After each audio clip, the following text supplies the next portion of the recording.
Hello everyone and welcome to our BYU Idaho Math Study Center Supervisor Training. We're so excited to have you as a potential supervisor. My name is Brother O'Shaughnessy and I'll be hosting the first part of this training where we talk about supervisors, what they do, and their most important roles in the Math Study Center. So many people have the question, when and how can I become a supervisor? So there's a couple of requirements for supervising at our center. First of all, you have to complete 2 semesters of tutoring with us. So at the end of your second semester is when you could actually start the training to become a supervisor. So that would be your next step, is to do the training. The training includes watching this video, which you're already starting. It also includes doing some quizzes and also doing a shadow visit, some shadow time with a supervisor. Once you've completed the training, you'll need to complete an interview with Brother Baird or Brother O'Shaughnessy, myself. After completing the training and having a successful interview, you'll be made a supervisor. Woohoo! There are 5 main areas where a supervisor is used in the Math Study Center. The first of which is a supervisor is to supervise the on-campus lab tutoring. The second of which is to supervise the online tutoring that occurs. The third thing that a supervisor does is supervises the tutors themselves. The fourth category where we use supervisors is to supervising the materials that we have in the math lab. And the fifth area of importance is with reporting. These are the 5 main things we use supervisors for, and I'm going to talk about each one of these 5 and discuss your main role if you do become a supervisor for us in each of these 5 categories. The first main responsibility that we are going to discuss is lab tutoring. As a supervisor, you are the face of the Math Study Center. You're the first person that students will see and tutors will see when walking into the math lab. And so it's super important that you as a supervisor greet each student. Your main role as a supervisor is to greet the students. Some students might be coming for their very first time, so you might have to give them a tour, a little introduction of where to sit, what materials we have available, how to check in and check out. These are super important things. In fact, checking in and checking out is one of the most important things as a supervisor that you want to put on your list. We have to make sure students check in and check out, because that's how we get our funds for the Math Study Center, is by keeping track of how many students come and how many hours students spend in the lab. Excellent. On top of this, there are other things that you should be doing when you are in charge, when you are the supervisor, and that is making sure that people's questions get taken care of. So you should be the supervisor of the hand raises, all of the hand raises that pop up. As a supervisor, you should always be looking out to see if there are hands up and making sure the tutors are assisting those people. Another thing that we want to add on to this is you may be in charge of opening or closing the lab, depending on when you'll be supervising. And so if you have to open or close, there are specific things that you'll have to do to get the lab tutoring up and running when it's open or closing time. And we'll be discussing that later on in the video. Courtney will show you how to open and close the math lab. Your second responsibility is to supervise all online tutoring that occurs in our math lab. It's our goal here at BYU Idaho to make all tutoring accessible to students wherever they may be. I love this quote by President Eyring. He gave it a long, long, long, long time ago when he was president of Ricks College. In fact, it was in 1971. He said these things. We must also find ways for this college to serve young people whose needs are shaped by a great variety of cultures and situations, and who may not be able to come to this campus. We will find direct ways to move the blessing of education from this campus out to the lives of men and women everywhere. You are part of the fulfilling of this prophecy that President Eyring made back in 1971. Our goal is to make our online tutoring the best it possibly can be, if not even better than what we do on campus. And so you as a supervisor are going to want to make sure that online tutoring is up and running. So you're going to want to make sure of the following things. Make sure that there is always an online tutor available. Online tutor. And that online tutor should always be seated at the online tutoring center. And that's at least one. You should also be very aware of how busy that person is. We expect our online tutors to be able to do up to 3 chats a piece at the same time. 3 chats at the same time. Some tutors might feel comfortable doing more, but you should be very vigilant. You should be paying attention to how many chats there are. If you hear lots of beeping, make sure you as a supervisor look to see how busy that online person is. If he or she has more than 3 chats, you should definitely move another tutor over there. Move another tutor to online. It's possible that you won't have somebody available. If you're very busy in the lab and we're busy online, you might have to call or text another tutor to come in and help. You, as a supervisor, should also be able to assist the chat. So you should become very aware of how the chat works, because you, sitting at the front desk, should be able to take a chat every now and then. If that online tutor is super busy, you could take 1 or 2 to help that person out. So online tutoring, our goal, again, is to offer the same quality of tutoring we do on campus as we do online. And so you as supervisor need to be very aware of that and always vigilant of what's happening in our online math study center. As a supervisor, you will be a supervisor over the tutors. You will have responsibilities over the tutors working that hour. Now, we don't want anyone to become, a crazy dictator. Your goal is not to be a dictator, but we do expect you to manage certain things with the tutors. First of all, you should be able to manage their location. So each time you work, you're going to need to check the schedule to make sure everyone is there.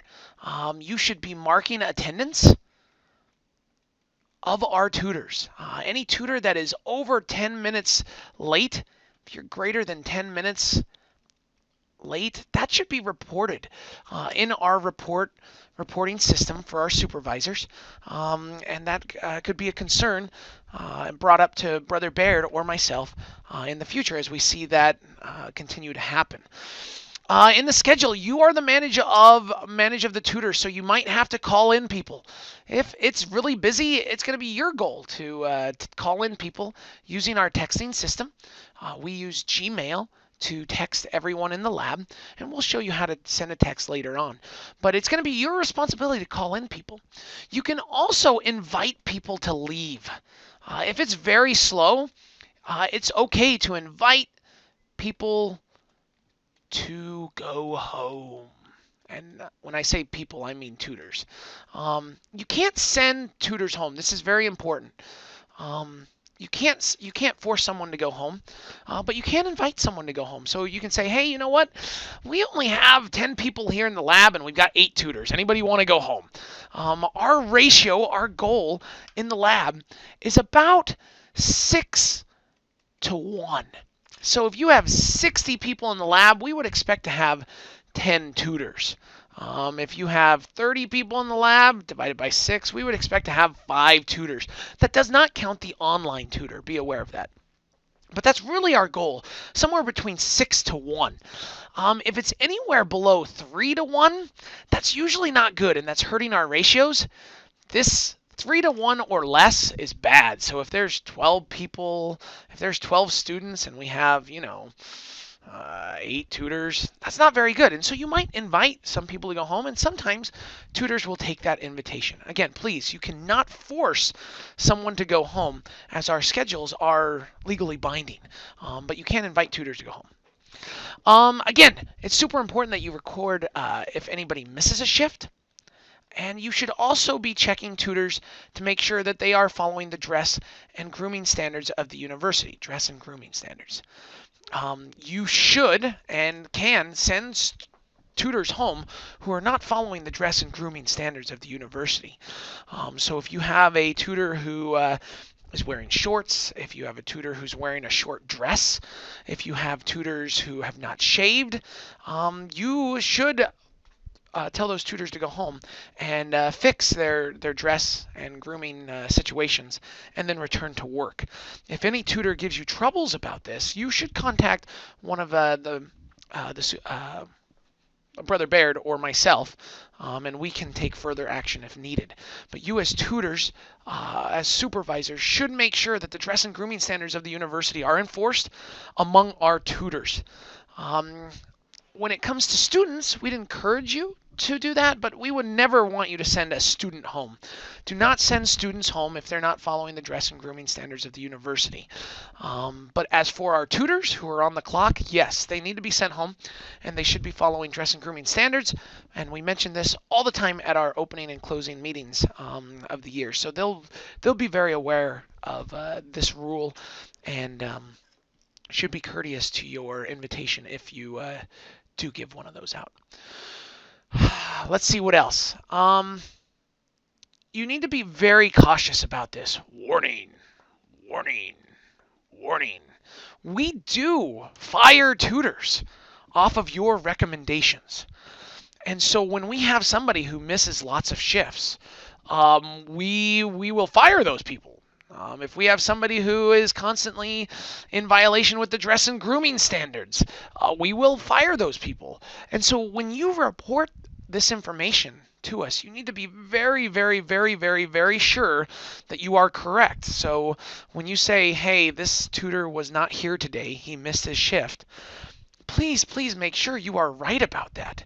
Make sure to get up out of the front desk and walk around and make sure all your tutors are there. And if anybody's not there, then we will trust you. But be aware, you reporting this, eventually, this is official. So we would hate for a supervisor to report something falsely or accidentally.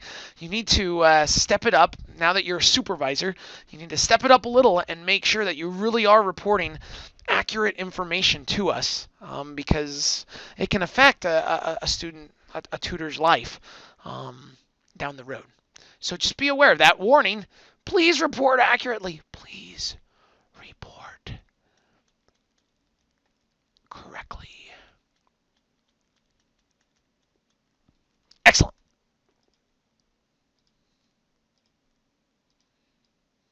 The next thing that you are in charge of, or supervisor over, is the materials that we have here in our math lab. If you take a quick look in there, you'll see lots of 108 books and lots of 112 books and lots of stats books. And we've got books for everything. If you add that up, what it comes out to be is lots of money. Money. Cha-chink. And so we need you to preserve these materials. Oh, we have calculators too. We have calculators and we give out tests. So we have lots of materials here in our lab. And anytime a book goes missing or a calculator goes missing, we lose money. And we are trying to be frugal so that we can do the very best we can with what the university gives us. Again, all of the money for the university comes from donations and from tithes and offerings from church members. And so we want to do our very best to manage these materials. So as a supervisor, your job is to check in and check out materials. Check in, check out. My pen's going crazy. Materials. Your job is to check in and check out materials. When you check in and check out a material to a student, you must collect some form of collateral from that student. We usually collect iCards, and I would highly encourage you to do iCards because students that lose their iCard or we keep their iCard can't do a lot around campus. They can't even go take a test. So iCards are the best things to collect, but you could also collect things like driver's license. I've even seen supervisors keep shoes. Okay, that's a little weird, but you need something in form of collateral so that we know that students have checked something out. If they are checking two things out, say they're checking out a textbook and a solutions manual, you should collect two items of collateral so that we know that we got two things, or that student checked out two things. What else you got to worry about when it comes to materials? Tests. Ooh, this is super important. Tests. The Math Study Center is in charge of keeping tests in the lab so that students can come and review their tests so that they can retake. Test reviews is what we call this, test review. You, as the supervisor, are the only one that can check out a test. Only supervisors. We allow other other tutors to check out books and materials and things like that. They could check out a book or a calculator. Normal tutors can do that. If you're really busy, you can have a normal tutor help you check out textbooks and solutions manuals. But they can normal tutors can never check out a test. You are super responsible for the tests that we have locked up in the cabinet. There's a key for that. You should maintain that key on your person at all times. Keep the key. You are the key master. Key with you. When you do check out a test, you should again collect collateral and report it down so that the tests are collected. Tests should only be handed out to tutors. This is important. Tests should only be handed out to tutors. Tests to tutors. So when a student comes in and wants to do test prep, that student will come in and provide you evidence that he or she has taken the test. They have to have evidence. This is really important. So sometimes the testing center will give them a printout of their test, or maybe a student will go online and show you the results of their test on their phone. Either of those is fine, but they have to provide you with evidence that they have taken the test before you give it to them. Once they've provided you evidence, you will then call over a tutor who, in the lab, find somebody that's available to do that test review with. You'll hand the test to the tutor. You'll want to make sure to inform the tutor and student that any work that they do on scratch paper needs to be turned back into you along with the test. Nothing should leave with the student about that test. Those test reviews should occur in one of our side rooms, in a private room, so that the tutor and student can work together and nobody else can hear about the test. You should also inform the student that they can't take any pictures or use their phone during the test review. That would be also a violation of our practices. So you are responsible for all the test reviews that happen. Once those get turned back in, make sure to file it away correctly. And we try to keep an eye on those every night. In fact, it's the closing supervisor's responsibility to make sure that all tests have been returned and are accounted for. Okay, well that's great. So that's your responsibility when it comes to materials as a supervisor. Number 5, the fifth thing that you're supervisor over is supervisor over the reports. Every day, every hour, you'll have various reports that you'll need to complete. And those are done on the reporting page. The reporting page. In this reporting page, you're going to record how many tutors are working, how many students are working. You're going to count how many students are there. These reports are super important, as I've mentioned before, so that we can collect all of our funding. So there's multiple reports that you're doing. You're doing the check-in and check-out report. You're doing the hourly report. reporting if any tutors are late or absent. Late or absent.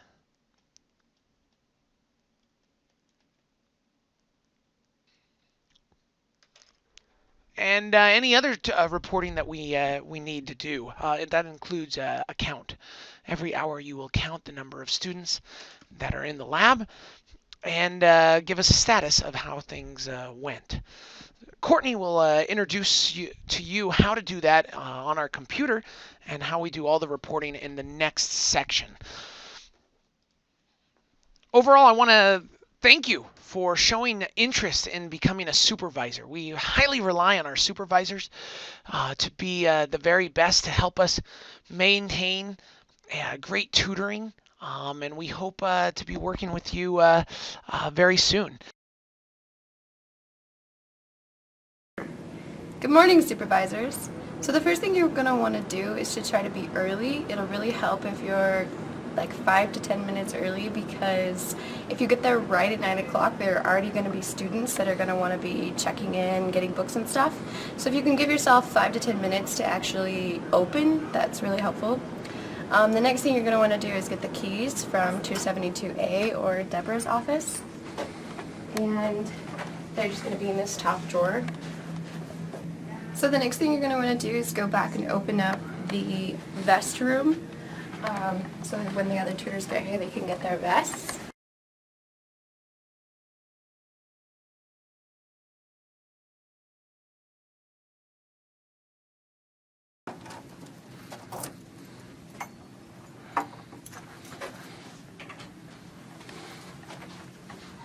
And just go ahead and get your awesome blue vest and your name tag. Yes. Let's head to the math lab.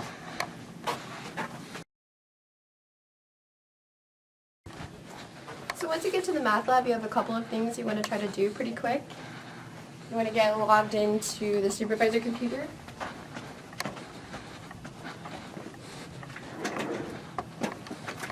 And the password for the supervisor computer is just in the desk,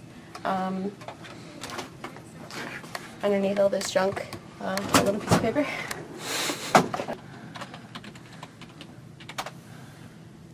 Okay, so once you've got logged into the computer, you're going to want to turn the phone from voicemail, turn off the voicemail, and you just do that by pushing call forward all and picking up the receiver.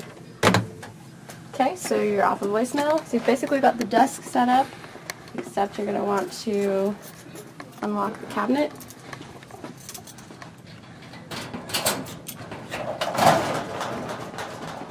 And you don't have to open the test drawer, because we're just keeping the test drawer locked at all times, and just keep the key on your person.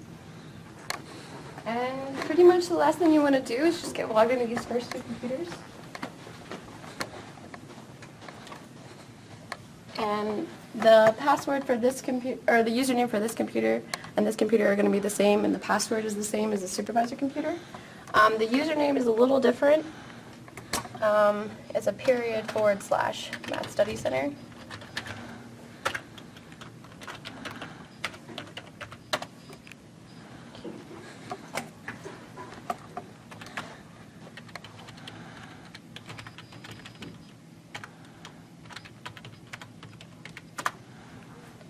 And once these computers get logged on, you're going to want to open Chrome on both of them.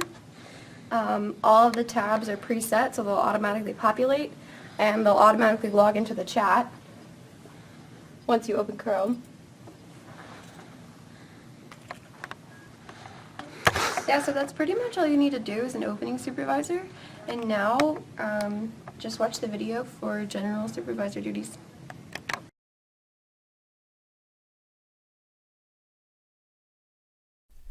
So once you've logged into the computer, go ahead and open up a Chrome browser, and all of these tabs will automatically come up.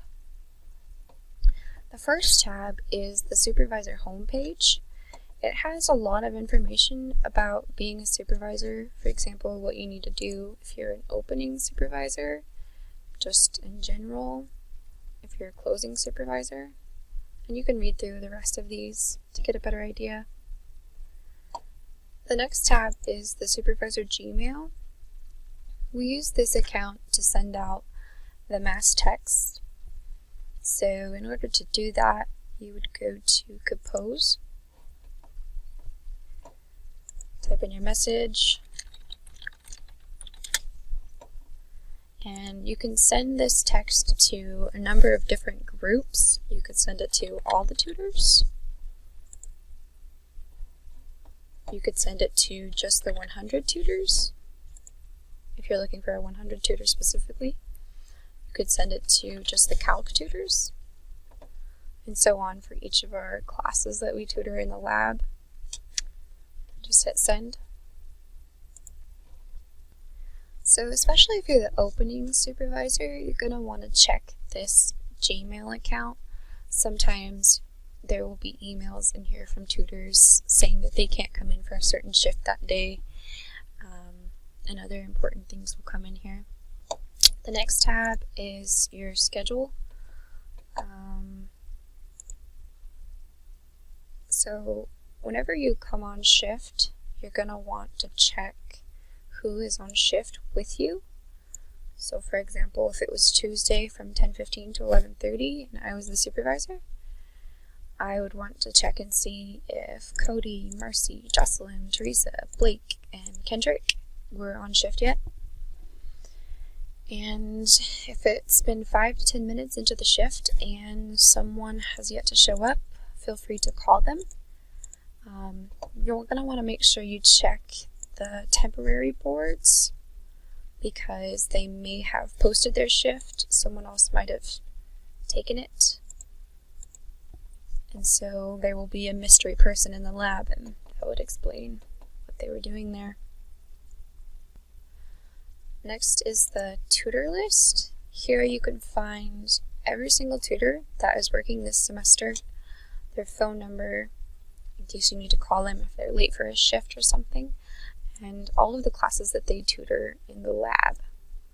So if someone's asking if there are any 221 tutors or 316 tutors, you can look and see who tutors those classes. The next tab is attendance. So this is the same system that's set up on the computer across from the supervisor desk. But it's helpful to have it here as well because sometimes there'll be a lot of students trying to sign in at the computer, and you can lessen the traffic by signing some people in here. And sometimes it just doesn't work on the other computer, so you can sign people in here as well and sign people out. The next tab is the supervisor report. So it's really important that every supervisor fill this out. You want to put your initials in the first box. You want to put a note of anyone that was late for their shift, anyone that just didn't show up, if you tried to contact them. Make a note of tutors that went out of their way to let the math lab know that they weren't going to be there. And then halfway through the shift, you want to count the number of students in the lab, include the number of tutors that you have. Don't include the online tutor because really they're not a math lab tutor, they're an online math lab tutor. So we don't want to include them in this count. And just mark whether or not you had enough tutors, not enough tutors, or too many. It seemed like the tutors were maybe kind of overwhelmed with students. The next tab is what we use to check out resources. So if a student would like to borrow a book or calculator, take their iCard, swipe it here with the card swipe on the keyboard, type in the resource number of the book, which is the resource number will be on the front of every book. If it's a calculator, it'll be on the back. For example, I want to check out a calculus book. I would hit checkout and submit.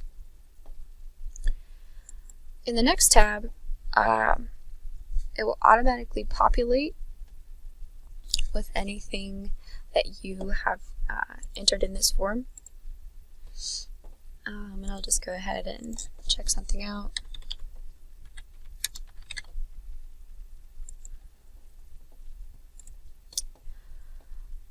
It takes a few seconds, but it will pop up here. There it is. So when the student comes back, you can go ahead and give them their iCard back. Click on the number click on the resource you'd like to check back in and just hit this green check mark. And that will check the book back in. And it will disappear from this page. The next tab is our chat dashboard. And this will have any unread tickets. Sometimes these are for other centers. They're not necessarily always for the Math Study Center. For example, this one is for probably the Writing Center. And so just by looking at the title, you can tell if it's a math question usually. You're welcome to answer those. The online tutors will probably also be working on those. And the very last tab is actually the chat console. So the supervisor desk has a chat.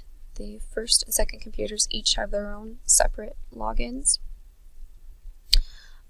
So usually the online tutors will be working on chats, but you can monitor the chats here, make sure that they are getting taken care of, and you can also help out if the online tutor is super busy.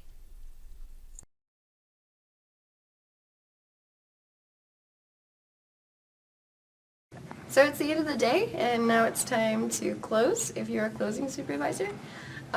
So kind of towards the end of your shift, you're going to want to have the tutors kind of help you clean up the math lab, clean up any used papers from the tables, push in all the chairs, go into these rooms and wipe down all of the marker boards. There should be paper towels and cleaning spray somewhere in the lab. Try to tidy up those rooms as well. Take any left items, backpacks, books, calculators, or anything, put it in the lost and found bin, and just tidy up these rooms in general. Make sure you also are tidying up these tables over here in the hallway. And there are actually 2 classrooms that we are in charge of kind of tidying up as well, because sometimes the tutors use them.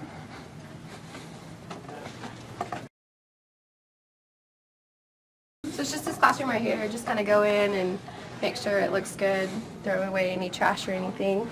And then it's just this other classroom over here on the far end of that tutoring center side.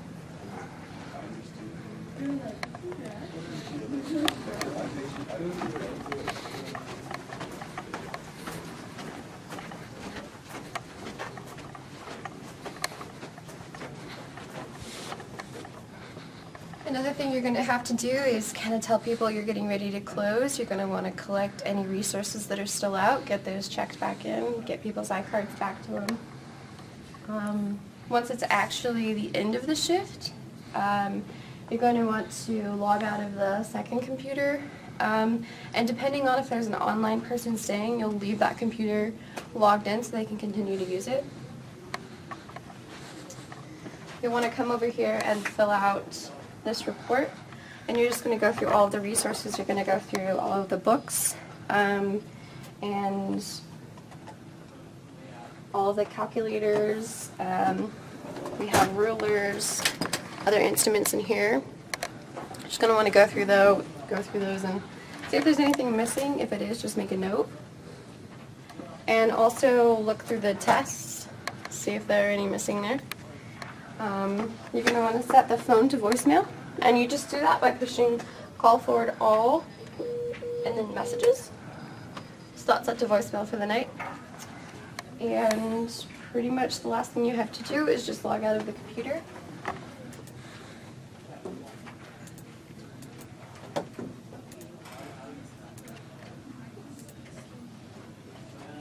And one more thing, make sure you close up the cabinet. Lock it up.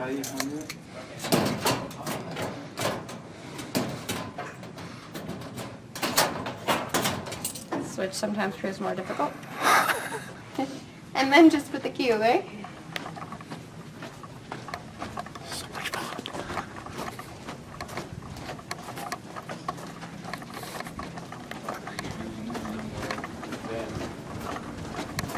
They will never come and see what you're using. So